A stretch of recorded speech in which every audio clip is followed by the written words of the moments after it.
아멘. 서울신대의 신학대학원장을 지낸 박명수 목사님의 글을 보면 우리나라에서 베푼 최초의 세례에 대한 이야기가 나옵니다. 한국 선교가 시작된 것은 1884년에 처음으로 시작되었는데 이 정식으로 복음을 전할 수 있는 허가를 받은 것은 1898년이라는 것입니다. 선교사들이 처음에 와서 복음을 전하였지만 그 복음을 떳떳하게 복음을 전할 수가 없었습니다. 그러니 당연하게 세례를 받는 사람도 없었습니다. 그런 가운데에 이 기독교에 대해서 금지되었던 이 기독교의 팻말을 보고 한 사람이 그것을 궁금증을 가지게 됩니다. 그 사람은 바로 노충경이라는 사람이었습니다. 그는 우연히 한문으로 된 기독교 배책 문서를 읽고 그는 호기심을 가졌습니다. 그리고 선교사들에게 찾아가서 기독교를 알고자 한다라고 이야기했지만 선교사들은 주저했다는 것입니다. 그래서 이 노충경은 포기하지 않고 알렌의 집에 가서 책상 위에 놓여 있던 마가복음과 누가복음의 책을 훔쳐서 집으로 가서 그것을 읽기 시작합니다. 노충경이 그 성경을 읽을 때에 마음이 열려지기 시작합니다. 그리고 그는 구할 수 있는 대로 많은 기독교 서적을 많이 읽고 선교사들이 예배를 드릴 때 그 주일에도 참석하게 됩니다. 그는 드디어 정식으로 세례를 받고 나는 그리스도인이 되겠다라고 결심을 합니다. 그래서 언더우드 선교사에게 처음 이 문답을 받게 됩니다. 이 문답을 받을 때에 참 사람들의 마음속에는 과연 이 사람이 거듭남의 삶이 있을까라는 생각도 있었을 것입니다. 언더우드 선교사는 이렇게 이야기합니다. 한번 예수를 믿으면 절대로 배교해서는 안 됩니다. 생명의 위협이 오더라도 그것을 배교해서는 안 됩니다라고 이야기했을 때에 노충경은 내가 목숨을 잃을지언정 나는 절대로 배교하지 않겠습니다. 그렇게 대답을 했습니다.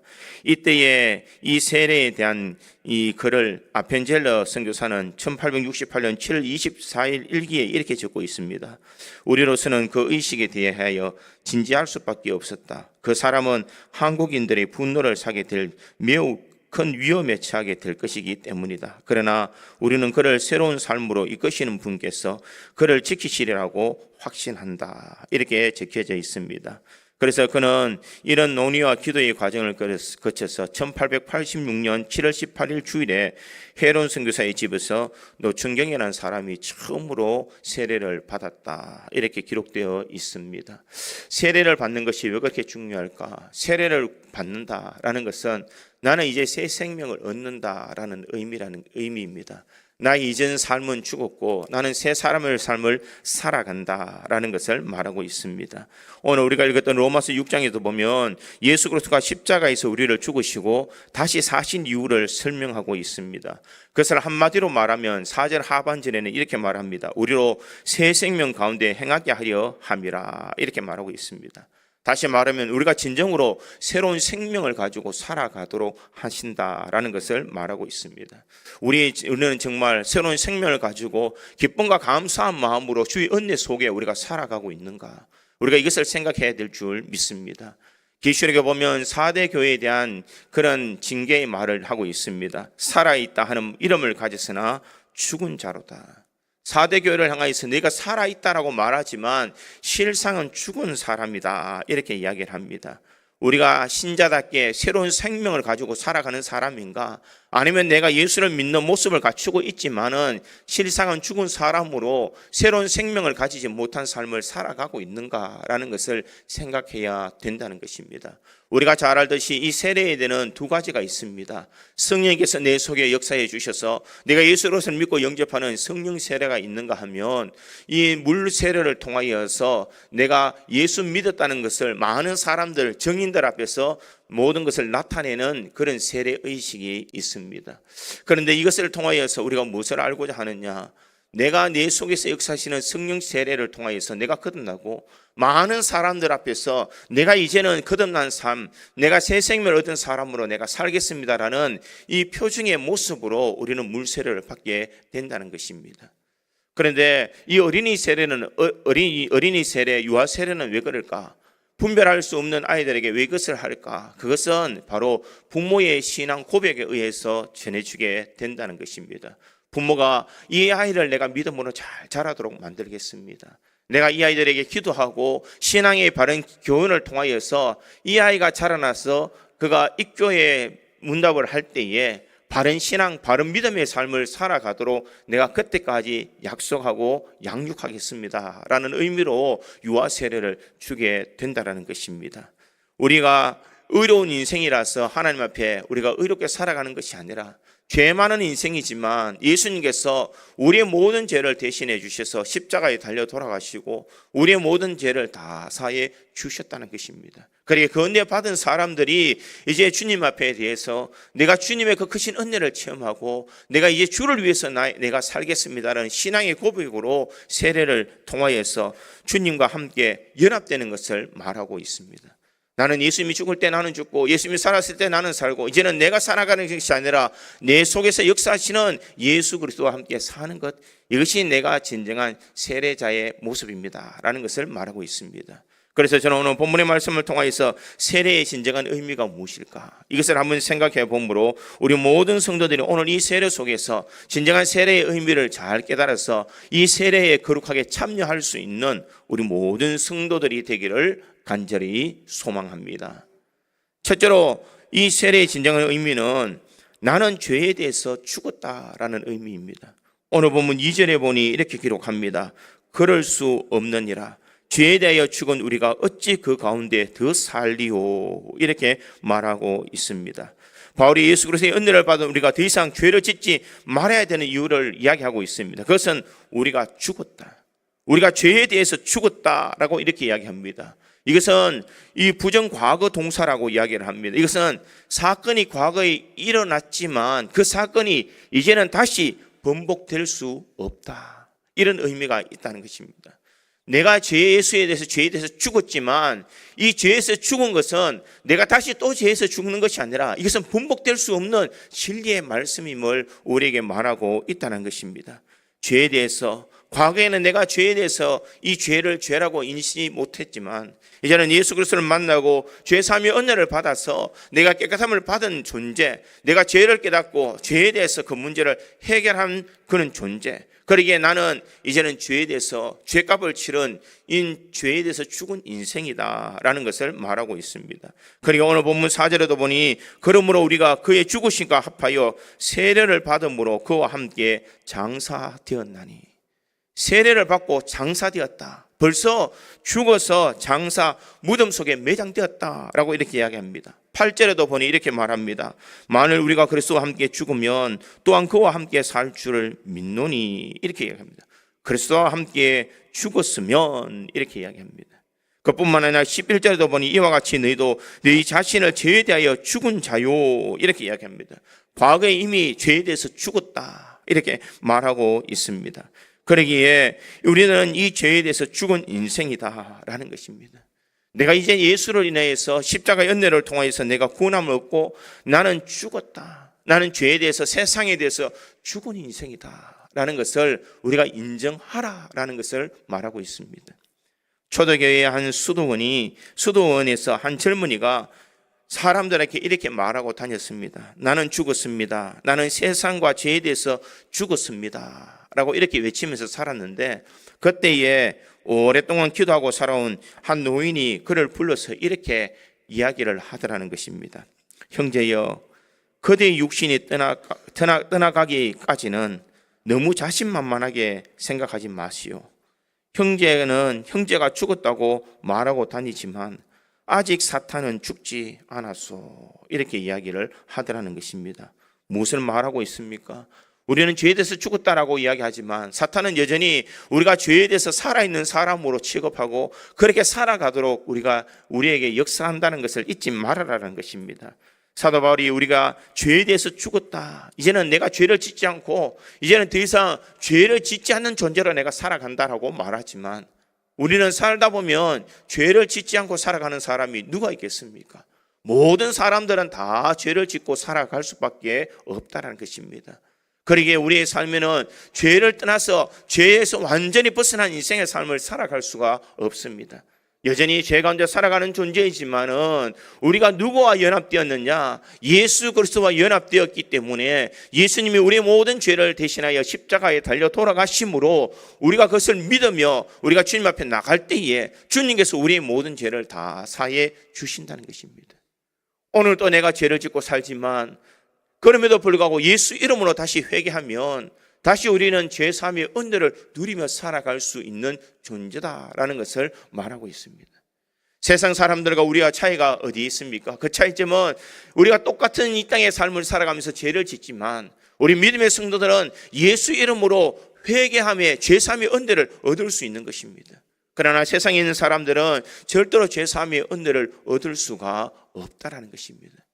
이것이 보이지 않는 것이지만 우리가 예수 그리스도의 십자가의 은혜로 죄사함을 얻었다라는 것은 나는 이제는 새 생명으로, 나는 천국 시민으로 믿음의 길을 달려갈 수 있는 사람임을 우리에게 말씀하고 있습니다. 그러기에 사도 바울은 지금 나는 죽었다, 죄에 대해서 죽었다라는 것을 그는 천명하고 있습니다. 그러기에 로마서 오늘 본문 10절과 11절은 이렇게 말합니다. 그가 죽으심은 죄에 대하여 단번에 죽으시며 그가 살아계심은 하나님에 대하여 살아계심이니 이와 같이 너희도 너희 자신의 죄에 대하여 죽은 자요 그래서 예수 안에서 하나님께 대하여는 살아있는 자로 여길지어다, 이렇게 말하고 있습니다. 여길지어다 라는 것은, 여긴다 이 말은 동등하게 감정과 경험상 이 서로 받아들인다, 내가 그렇게 살아간다라는 것을 말하고 있습니다. 내가 죄에서 죽었다라는 것을 이제 내가 수용하며 살아갑니다. 예수님께서 십자가에 달려 돌아가실 때에 나 역시 이 죄가 십자가에서 죽었습니다 라는 것을 말하고 있습니다. 그렇게 예수님의 그 보혈의 피가 있기에 우리는 또 이 땅의 삶을 살아갈 때 죄를 짓지만 또 예수의 그리스도의 이름으로 회개할 때에 우리는 다시 한번 더 세사함의 은혜, 죄사함의 은혜를 받을 수가 있는 줄 믿습니다. 우리는 의로운 존재가 아니지만 우리를 예수 그리스도의 보혈의 피로 의롭다 함을 칭해 주신다, 이렇게 말합니다. 너는 죄지은 존재이지만 너는 죄인이 아니라 예수님께서 대신 그 죄값을 치러 줬기 때문에 너는 의로운 사람이다 라는 것을 인정한다라는 것을 말하고 있습니다. 그리고 요한일서 3장 9절에 이렇게 말합니다. 하나님께로 난 자마다 죄를 짓지 아니하나니 이는 하나님의 씨가 그 속에 거함이요 그도 범죄하지 못하게 하는 것은 하나님께로부터 났음이라, 이렇게 말하고 있습니다. 사도 바울은 하나님의 자녀마다 죄 짓지 않는 자다라고 말하고 있습니다. 이것은 우리가 정말 죄를 짓지 않는 존재가 아니라 예수님께서 우리 모든 죄값을 다 치러 주었기 때문에 우리는 죄 사함의 은혜를 가지고 살아간다라는 것을 말하고 있습니다. 세례라는 것은 과연 무엇일까? 세례라는 것은 나는 이제 죄로 인해서 나는 죽었습니다. 나는 더 이상 죄 가운데 살아가는 존재가 아니라 나는 이 땅의 삶을 살아가지만은 이제는 예수 그리스도의 십자가의 보혈로 나는 정결함을 얻어서 깨끗한 인생으로 끝없는 인생의 삶을 살아가는 존재입니다 라는 것을 인정하는 것입니다. 사랑하는 성도 여러분, 세례 받는 사람만이 아니라 세례를 받은 우리 모든 성도는 죄에 대해서 죽은 인생인 줄 믿습니다. 예수님의 십자가의 은혜로 우리가 대속함의 은총을 누리기 때문에 우리는 죄에 대해서 반드시 죽은 인생입니다. 그러기에 이 인생은 세례를 받음으로 아닌, 내가 세례를 받은 모든 사람들은 나는 죄에 대해서 죽었기에 더 이상 죄인의 존재로 살아가는 것이 아니라 하나님의 자녀로 살아간다는 것을 잊지 말고 오늘 이 세례식을 참여할 때에 나는 죄로 인하여 죽은 인생입니다. 나의 죄에 대해서는 나는 죽은 존재라는 것을 인식하며 오늘도 주님의 그 십자가의 은혜를 생각하며 감사하며 살아갈 수 있기를 간절히 소망합니다. 두 번째로 이 세례의 의미는 예수와 함께 옛사람은 죽었음을 확인하고 고백하는 것을 말하고 있습니다. 6절을 다시 보면 우리가 알거니와 우리 옛사람이 예수와 함께 십자가에 못 박힌 것은, 이렇게 이야기합니다. 8절에도 보니 만일 우리가 그리스도와 함께 죽었으면 그리스도와 함께 살 줄을 믿노니, 이렇게 이야기를 합니다. 예수와 함께라는 것을 계속해서 강조하고 있습니다. 예수님께서 함께라는 것은 예수님께서 십자가에 못 박힐 그때에 나도 함께 예수님과 함께 십자가에 못 박혔다. 나의 옛 사람은 이제 예수님과 함께 못 박혔고 내가 지금 살아나는 이 모든 것도 예수와 함께 나는 다시 살아난다라는 것을 말하고 있습니다. 이것은 무엇이냐? 서로의 연합을 이야기하고 있다는 것입니다. 예수님의 죽으심이 곧 나의 죽으심이요 예수님의 살아나심이 곧 나의 살아나심이다 라는 것입니다. 여러분, 감나무를 혹시 키워본 적이 있습니까? 제 고향이 청도이기 때문에 이 감나무를 키울 때를 제가 많이 봅니다. 감나무를 키울 때 처음부터 감나무를 키우는 것이 아닙니다. 감나무는 젖붙임을 받지 않으면은 감나무로서 제대로 자랄 수가 없습니다. 고엽나무라는 이 나무를 위에 있는 가지를 잘라버리고 거기에다가 이 감의 것을 젖붙이게 됩니다. 그러면 튼튼한 이 고엽나무 뿌리에서 영양분이 올라와서 감나무가 튼실하게 자라갈 수가 있습니다. 그것처럼 우리가 예수와 연합되었다는 것은 예수 그리스도에게 우리가 젖붙임을 받았다는 것입니다. 세상의 것에 있는 것을 단절하고 이제는 예수 그리스도의 젖붙임을 받아서 나는 새로운 인생의 삶, 내 과거의 내 인생은 죽었고 나는 새로운 인생의 삶으로 변화되었다라는 것을 의미하고 있다는 것입니다.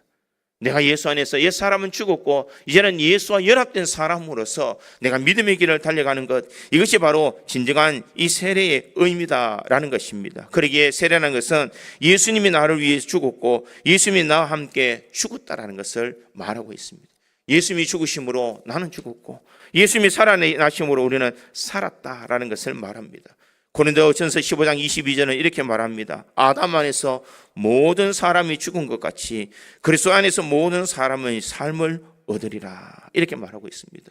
아담의 죄로부터 인하여서 모든 인류가 죄 가운데 살아가지만 예수님의 십자가의 은혜를 통하여서 모든 사람이 대속함의 은혜, 죄사함의 은혜를 누릴 수 있음을 말하고 있습니다. 그러기에 우리가 세례를 받는다라는 것은 이제는 옛 사람이 죽었고 이제는 예수와 연합된 믿음의 삶을 살아간다라는 것을 의미하고 있습니다. 그러기에 세례하는 것은 나는 예수와 함께 연합되었고 내가 예수의 죽으심으로 나는 죽었고 예수님의 살아나심으로 나는 살았다라는 것을 인정하고 있다는 것입니다. 그러기에 우리가 예수님과 함께하는 믿음의 삶을 살아야 될 줄 믿습니다. 8절에 보니 만일 우리가 그리스도와 함께 죽었으면 또한 그와 함께 살 줄을 믿노니, 이렇게 이야기합니다. 죽는다 사는다의 그 앞에 무엇이느냐? 함께라는 단어가 있다라는 것입니다. 이 함께라는 단어는 것은 예수님과 불가분의 관계로 우리가 떨어질래야 떨어질 수 없는 관계. 예수님이 죽으면 나도 죽고 예수님이 살면 나도 살아나는 것을 의미하고 있다는 것입니다. 그러기에 우리의 모든 삶은 예수 그리스도 이제는 연합된 삶, 예수 그리스도와 함께 교제하는 믿음의 삶을 살아간다라는 것입니다. 그러기에 오늘 본문의 10절에는 이 세례에 대해서 이렇게 이야기합니다. 그가 죽으심은 죄에 대해서 단번에 죽으심이요 그가 살아계심은 하나님에 대하여 살아계심이니, 이렇게 이야기합니다.